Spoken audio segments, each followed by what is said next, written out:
Hello, my name is Kesini Hemanath. Today I'm going to talk about the norovirus. Have you ever heard of norovirus? Let me tell you that you might get this virus before.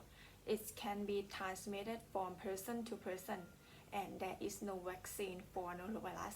Some people call this virus that the stomach bug because it can cause gastroenteritis, which can cause the stomach flu. This is the reason why they call it that name. And let me tell you more information about this virus. First, norovirus has many genome groups, but only group 1, 2, and 4 can cause the disease in our body.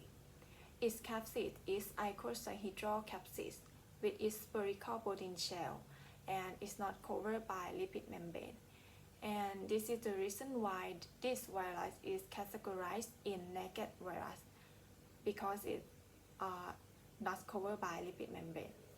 And when this virus enters the host cell, host ribosome uses its RNA to make a long polyprotein chain and is broke into smaller pieces which affect our small intestine. And let me introduce you our small intestine. This is our small intestine, and our small intestine surface has villi. Each villi has microvilli, and we call villi and microvilli that's bulge border. The bulge border help our small intestine to have more surface area to absorb more nutrients. And when we get this virus, it's not only bunch villi and shorted microvilli in our small intestine, which result in disruption the ability to absorb nutrients, especially fat and sugar, which if we eat it the most, and also lower the activity of digestive enzymes that are made by small intestine.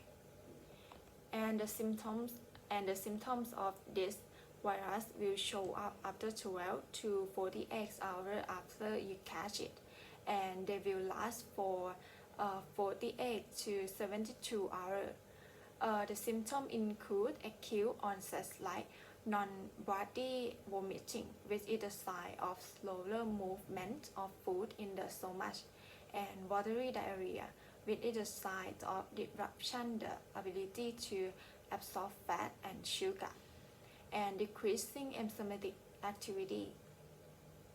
And the symptom may be includes abdominal pain, muscle pain, and fever.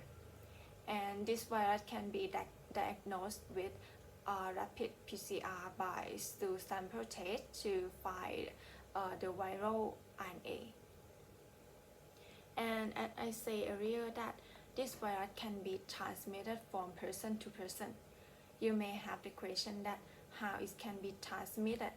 I have the answer for the question. You can get this virus by getting droplet of vomit and digesting stool of someone who's sick. You may think that it's impossible, right? How someone gets the droplet of vomiting or ingest the stool of another person is impossible. But what if I say that these things are in the water that we eat, in the water that we drink, or in the food that we eat? Disgusting, right? This can be happen when we have the poor sanitary condition, because the virus can be in the water that we drink or in the vegetable that we plant in the agriculture field that have the water.